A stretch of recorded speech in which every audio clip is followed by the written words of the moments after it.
Hey up everybody, so today on State Counselling number 6, I was going to talk about what happened last year to me and what I did and stuff like that, but I don't think I'm ready to talk about that yet. So I thought it'd be a good time because it's been like a year to date now since it all happened, so I'm not quite ready to do that, so I'm going to talk about something else. I'm going to talk about something other that happened last year around this time that was massive. On this day, exactly last year, I was sectioned and put into Fieldhead Hospital.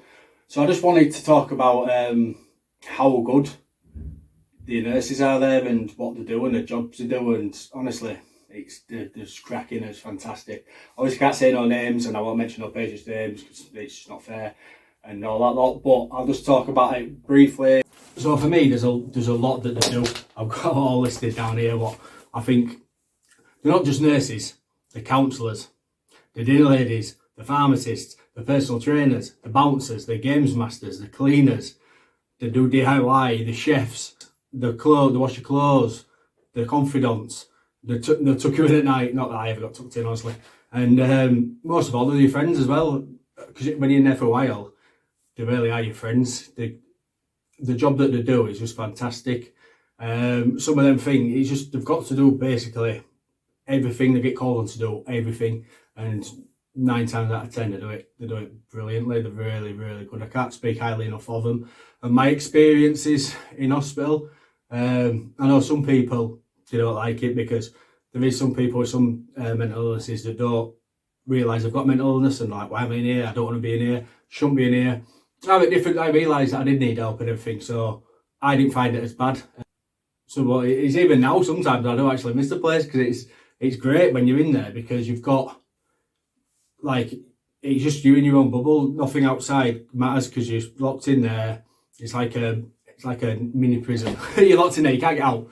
So your money worries out there, you'd have to spend no money. You ain't got no job worries, all your stresses and things. And sometimes you just come in there and you're getting people making your food for you, doing this and doing that. And it's just a great, for me, it was a great way to switch off, let all my personal problems to one side.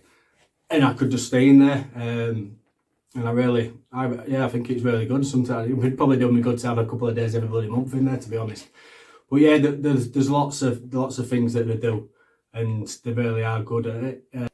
It just took someone to like sit down and actually talk to me, and because I was kicking off and stuff like that, they just went, well, it's better if you go out, have a bit of day release, so also you can go out, walk around and stuff like this, because when you're locked in, it's making you go a bit nuts and stuff.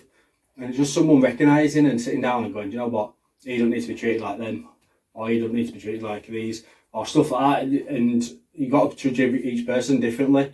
And I think that's what they do with me. And really, after about 5 or 6 days, I was a totally different person because they catered to my needs for what I needed at the time. All the stuff I've mentioned then, like just games, master stuff.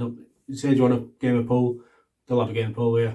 If you want a brew, they have to go make the brews, unfortunately. I think that's one thing that didn't like doing because there's that many people that bored just having brews all the time. But yeah, they just did everything, helped you with your washing. If there's anything else that needed doing, they'd do it. If you wanted something to eat late at night, they'd make you toast, they'd make you cereal, they'd make you this, they'd make you that.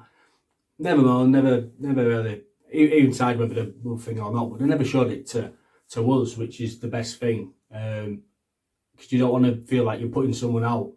And I never felt that really. I never felt like when I asked someone for something, I'm putting them out. Even mentioned bouncers. You've got some of them like little women, 5'2", stuff like this. And I remember once I lost it when I first went in there because I didn't know what was going on when I first got put in. Didn't know the rules, didn't know anything. I did finger, and I remember standing there ready to have a little deal with a ball because I didn't know what was going on. And none of them they back down. They don't run off scared, and they've got this 6'2" guy stood in front of them. They stick to it, and like buzzers used to go off if anything happened in another ward. You just see them running. There's no fear. Well, they might have fear, but they're just that dedicated to the job and they're that thing. They really are good. So there's a lot of characters there as well. And if I see some of them outside, I wouldn't just say hello to them. I would actually stop and have a chat with them because they're really well good people. There's one that I'll call the legend. I'll call her the legend, so I'll give her name away. She's really good. I've got all the time in the world for her. There's other ones, one called Elma. No one else will know what that is because it's only been called her that. There's one that a really crap ex-rugby player, but makes a banging Horlicks. definitely stop and have time with him. And the first guy, when I first went in, he was built like a big shit house, but he was a really nice guy. He really helped me out as well. So yeah, some fantastic people in there. Do a lot of good work and go above and beyond. It's yeah, one of the things about when I was kicking off that time, I remember they all stood in front of me, and the legend told me before, because I did it before, and she went, right, don't do this again, you got to do this, got to do that. So I'm there ready. About 8 people stood from me already. She's got a little knockout window from me. I turned round and she looked at me like that with a stare. I just went like a little boy and just walked off. And he walked off. I was like, oh God, I don't want to mess with her. She'll kick me head in. So yeah, it was just about that really. I just wanted to talk and let everyone know what a good job these people do. I don't think you'd understand until you're in there the wide variety of what they do to help people. It's just brilliant. Rate them or thank them enough for what they did for me. The care that I got on the inside is light and day to what happens on the outside. They do everything for you. I'm not going to get too much into it now, but yeah, the difference between how much they look after you and the help is different. That's Council State Counselling number 6. Don't forget, like, subscribe and share. The Evening Post article is out now, so please share that. That should really help us get his numbers up and make awareness better. And tomorrow, my next feature video is coming out. It's 5 things I found on the internet that like instant de-stresses. So stuff you can do when you're a bit angry and stuff you can do, and it'll take your mind off stuff. Or supposedly, I'll let you know if it works for me and if it didn't. So yeah, that's everything. Big up the nurses on all mental health places.